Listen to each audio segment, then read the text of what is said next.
Lakshmi Bai, born Manikarnika or Manu, was a tomboy as a child. She was motherless at the age of 4 and was brought up by her proud father. Nana Sahib and Tatya Tope were her companions, even though she was much younger than them. She was lovingly called Chabeli because of her playful nature. Hope you enjoy a video on a fictional account when she gets a marriage proposal and her reply to it at the age of 13. The characters for this play would be Manu, the 13-year-old strong-willed girl; Daima, the 60-year-old grey-haired woman who is also Manu's nursemaid; Morpan Tambi, who is 40-year-old man who is Manu's father and the advisor in the Peshwa Bajirao II's court; and Nana Sahib, who is the 17-year-old adopted son of Peshwa Bajirao II. A quiet afternoon in Bithur, a town in Uttar Pradesh in the 1800s, in a room of the palace of Peshwa Bajirao II. Daima calls out for Manu in her loud voice. Manu, Manu, where are you? Finding this girl is getting more and more difficult each day. She is far too clever from escaping from any form of housework. She thinks that she can do everything that boys can do. What am I to do with her? Just then, Morpan Tambe enters. Daima, where is Manu? I have some excellent news for her.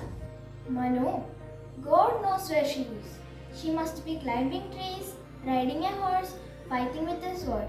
I want to teach her how to cook, but she avoids me and escapes somewhere. But where can she be? Her lessons are done for the day. I just saw Guruji leaving the palace. Your decision, Srimana.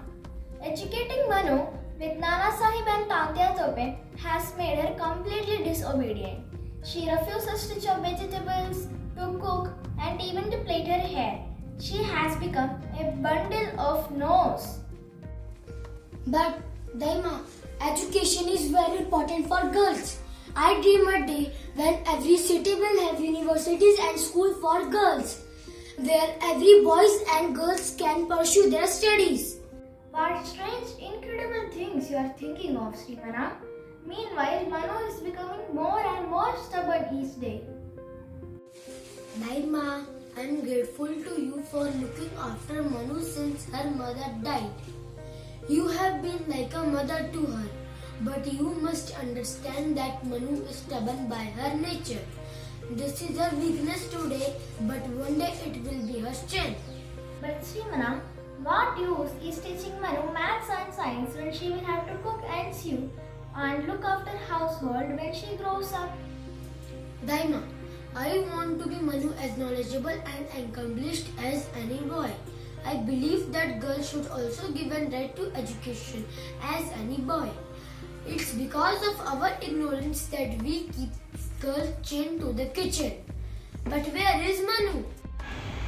I can answer that question. I just saw her on her horse with her long hair streaming behind her, racing along the garden with Tatya Tope.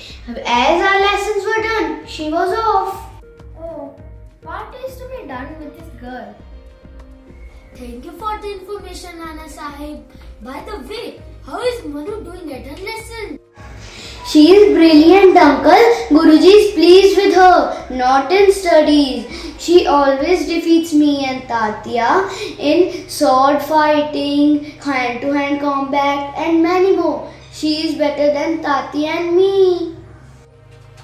That gives me great pleasure, Nana Sahib. But you both must strive to beat her. Manu rushes in with a riding crop in her hand, laughing happily. She hurriedly sits down at Tambe's feet. Father, I beat Tanya Tope again. Just the other day at sword fighting. He's still smarting over it. But now this new defeat. Congratulations, my dear. Look at this girl, Srimana. Manu, your hair is wild. Mud is all over your face. And your sleeve is torn. Oh, that! A branch struck me when I was riding. I got a little scratch. Daima, don't worry so much. A little scratch? It is bleeding. Is anyone there? Bring me some turmeric and herbs, please. An attendant enters with a plate full of turmeric and herbs. You must be careful, Manu. Oh, father, when I race on a horse, I feel like I'm flying. It's an exhilarating feeling to be so free. I didn't even notice the scratch. Daima comes to Manu with the plate in her hand and bandages her hand with the turmeric and herbs. Oh, this is a deep cut. You must rest this arm. I know you are having a sword fighting class in an hour, but stay back today. I don't want you to strain your arm by holding the shield. Yes, Manu, you must rest today. But Manu, listen to me. I have some news for you. The king of Jhansi has sent a proposal of marriage to you for our Peshwa Bajirao too. Good Lord, Srimana, why are you asking Manu for her consent? In our time, even today, our parents arranged our marriage with someone who we have not even seen. But we happily got married. But that is exactly I don't want to do. Girl must be given freedom to choose their husbands. I hope and pray that in future the girls of our country will have this freedom. I want Manu to be accepting or rejecting the proposal of marriage. If she says yes, the marriage will take place next year. father, tell me about the king of Jhansi. What kind of person is he? King Gangadhar Rao is a learned and capable king. Soon after his marriage, his wife died, and they didn't have any children. He has been unwell for some time now, and the Jhansi needs someone who can be a strong queen. Do you want to be that strong queen, Manu? The people and the king of Jhansi need someone like you. It is upon you to decide. You are free. Father, you told me once that we must always place the welfare of others on our own desires. If the people of Jhansi need me, then I'm prepared to work for their good. I accept the proposal. Bravo! Spoken like a queen. I am very happy with your decision, Manu. I will send these words to Jhansi. Shall I now show you the gifts of Jhansi king has sent to you with the proposal? Gifts? But why, Baba? It is traditional custom, my child. Bring the gifts that king of Jhansi has sent. A line of servants carrying huge copper plates filled with rich clothes, jewelry, dried fruits, nuts, and sweetmeats. Manu looks at them and shows a bored expression. Is that all? I thought the gift would be more interesting. This is useless. Give them back with a message that I am neither in need of them nor in awe of them. Can I go now, Baba?